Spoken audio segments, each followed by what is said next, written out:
Assalamualaikum warahmatullahi wabarakatuh. Perkenalkan, nama saya Gita Oktavianti, mahasiswi semester 7 Universitas Mercu Buana.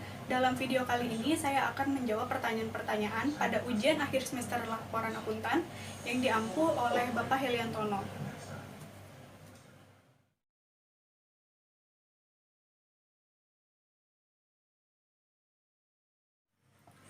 Menurut Association of Certified Fraud Examiners atau ACFE, kecurangan itu dibagi menjadi 3. Yang pertama yaitu korupsi, yang kedua penyalahgunaan aset, dan yang ketiga adalah kecurangan laporan keuangan.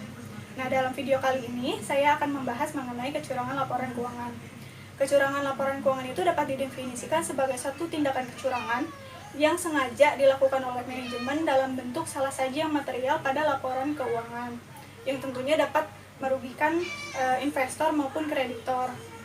Lalu untuk kecurangan laporan keuangan ini dapat bersifat finansial maupun non-finansial. Nah, untuk kasusnya, contoh kasus yang akan saya bahas dalam video kali ini adalah satu kasus kecurangan laporan keuangan yang dilakukan oleh PT Hanson International.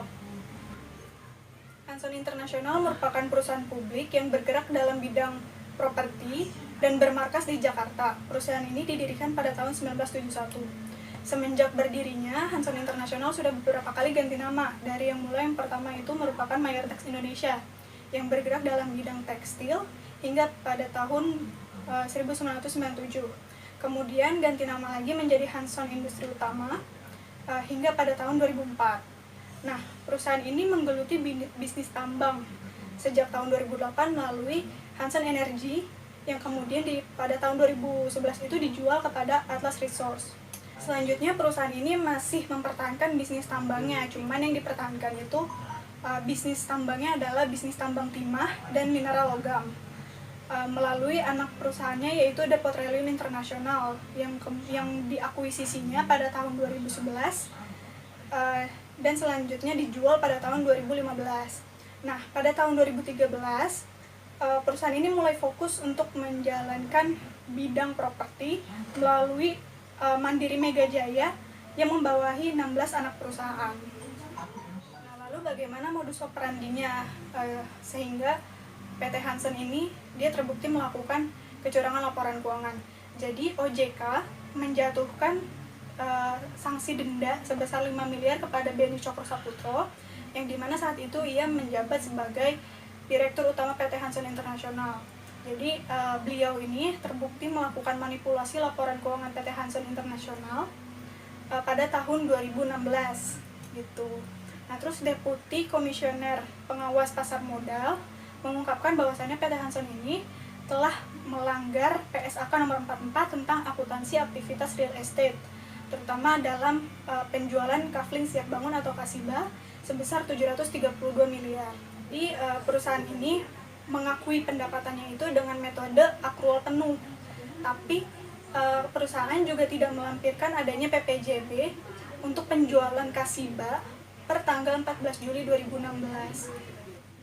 Jadi perusahaan tidak menyampaikan PPJB per tanggal 14 Juli 2016 kepada auditor yang mengaudit laporan keuangannya, sehingga pada laporan keuangan pendapatan Hanson itu dicatat overstate atau dicatat terlalu besar sebesar 613 miliar rupiah. Karena kejadian tersebut, maka perusahaan dikenakan denda sebesar 500 juta dan juga perusahaan diharuskan untuk melakukan perbaikan dan penyajian kembali laporan keuangan per tanggal 31 Desember 2016 selama 14 hari setelah ditetapkannya surat sanksi tersebut. Nah, sementara itu Sherry Jokom selaku auditor yang mengaudit laporan keuangan Hanson, ia dikenakan sanksi administratif berupa pembekuan surat tanda terdaftar atau STTD itu selama 1 tahun semenjak ditetapkannya surat sanksi tersebut. Jadi berdasarkan informasi yang saya dapatkan dari internet bahwasannya PPJB ini merupakan suatu surat perjanjian tertulis untuk transaksi jual beli tanah atau bangunan yang dilakukan oleh penjual dan pembeli. Jadi suatu transaksi penjual beli tanah atau bangunan itu tidak dapat terpenuhi apabila ada salah satu unsur yang tidak ada gitu. Jadi karena PT Hanson ini tidak melampirkan adanya PPJB pada transaksi penjualan per tanggal 14 Juli 2016, maka besar kemungkinan bahwasannya PT Hansen ini mencatat transaksi penjualan pada tanggal 14 Juli 2016 yang PPJB-nya belum terpenuhi. Mereka menjurnalnya itu di debitnya ada piutang dan PPh, dan yang kreditnya adalah pendapatan, PPN keluaran, serta hutang PPh pasal 4 ayat 2. Nah, karena kasus PT Hansen International ini, maka adanya suatu pengendalian internal pada perusahaan atau cost of framework yang tidak berjalan. Ada beberapa tindakan yang dapat digunakan untuk meningkatkan pengendalian internal pada transaksi penjualan kredit, yaitu yang pertama adalah pembuatan faktur secara numerik yang terkomputerisasi. Yang kedua adalah pemisahan tugas. Yang ketiga adalah pengawasan yang lebih ditingkatkan gitu. Nah, karena berdasarkan kasus dari Hansen International ini, maka ada suatu pengendalian yang kurang berjalan dengan baik, yaitu pengawasannya. Jadi karena pengawasannya tidak berjalan dengan baik, maka kecurangan dapat terjadi seperti itu. Kita bisa lihat gambar di samping ini merupakan laporan PT Hansen International per tanggal 31 Desember 2016. Ada laporan posisi keuangannya serta ada laporan laba ruginya.